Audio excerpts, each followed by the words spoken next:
Area of parallelogram यानी समांतर चतुर्भुज का क्षेत्रफल, इसके बारे में अध्ययन करेंगे। देखिए चित्र में स्पष्ट है ABCD एक पैरेललोग्राम है यानी समांतर चतुर्भुज। चतुर्भुज का मतलब चार भुजाएं, समांतर का मतलब जो एक दूसरे के समांतर हो यानी एक दूसरे के पैरेलल हो। पैरेलल का मतलब ABCD के समांतर है। समांतर का अर्थ क्या हुआ, पैरेलल का क्या अर्थ है? जिस प्रकार रेल की पटरियों को आगे बढ़ा दिया जाए, इन दोनों को आगे बढ़ा दिया जाए, दोनों कहीं भी एक दूसरे को इंटरसेक्ट ना करें, इस साइड भी आगे बढ़ा दें इंटरसेक्ट ना करें, तो ABCD के पैरेलल है, पैरेलल माने समांतर है, और BC AD के पैरेलल, देखिए इनको आगे आप बढ़ा दो एक दूसरे को इंटरसेक्ट नहीं करेंगी।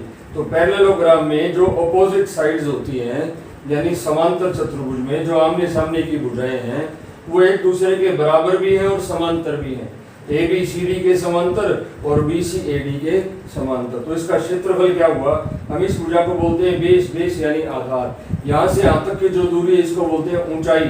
तो समांतर चतुर्भुज का क्षेत्रफल है आधार गुणा ऊंचाई। Area of parallelogram is equal to base into height. तो यह था समांतर चतुर्भुज का क्षेत्रफल। आइए अब इसके ऊपर आधारित हम कुछ प्रश्न शुरू करते हैं। प्रश्न संख्या 1। एक समांतर चतुर्भुज का आधार यानी बेस हमें दे दिया 4 सेंटीमीटर और उसकी ऊंचाई हमें दे दी 5 सेंटीमीटर। हमें इसका क्षेत्रफल निकालना है।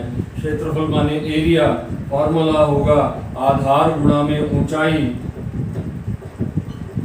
आधार है 4, ऊंचाई है 5, दोनों को गुणा कर दिया, यहाँ पर आ गया वर्ग सेंटीमीटर। देखिए यदि आधार और ऊंचाई सेंटीमीटर में है तो उत्तर की इकाई, क्षेत्रफल की इकाई वर्ग सेंटीमीटर होगी। आधार और ऊंचाई मीटर में है तो उत्तर की इकाई वर्ग मीटर होगी। आधार और ऊंचाई किलोमीटर में है तो उत्तर की ऊंचाई वर्ग किलोमीटर होगी। वर्ग सेंटीमीटर को ऐसे भी लिख सकते हैं और सेंटीमीटर की घात 2 भी लिख सकते हैं। इन दोनों में जो भी तरीका आपको आसान लगे आप उसी को फॉलो कर सकते हैं। आइए एक और प्रश्न के माध्यम से हम समझने की कोशिश करते हैं। नंबर 2, समांतर चतुर्भुज का आधार यानी बेस ये हमें दे दिया 12 सेंटीमीटर और हमें ऊंचाई यानी हाइट ये हमें दे दी 10 सेंटीमीटर।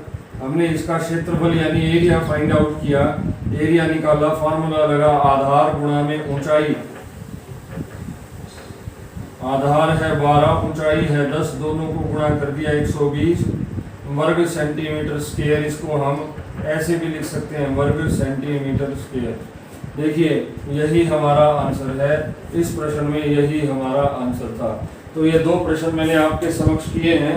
आइए अब इन पर आधारित होमवर्क करते हैं। होमवर्क प्रश्न संख्या 1, आधार बराबर 10 सेंटीमीटर, ऊंचाई बराबर 5 सेंटीमीटर। प्रश्न संख्या 2, आधार बराबर 8 सेंटीमीटर,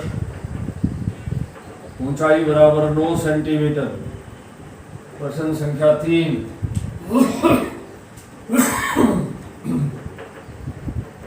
आधार बराबर 15 सेंटीमीटर, ऊंचाई बराबर 5 सेंटीमीटर। प्रश्न संख्या 4,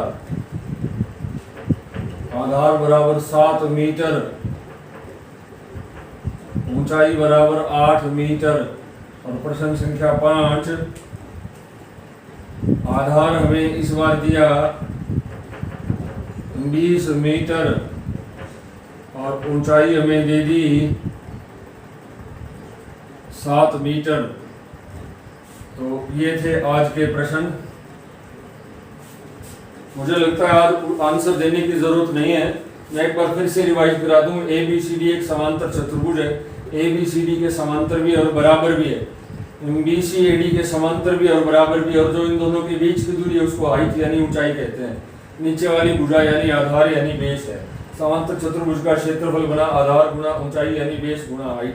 अब हमने इन पे 2 प्रश्न यहाँ पर हल किए और 5 प्रश्न इनके जैसे आपको करने के लिए दिए हैं। आशा करता हूँ आप सब ध्यान से करेंगे और एक बार करने के बाद रिवाइज भी करेंगे, क्योंकि यूनिट में अक्सर गलती हो जाती है, कई बार हम लोग ही गलती कर बैठते हैं। तो आपको एक बार रिवाइज जरूर कर लेना है इन्हीं शब्दों के साथ। आज का काम यहीं पे समाप्त। अच्छा बच्चों, ओके, थैंक यू।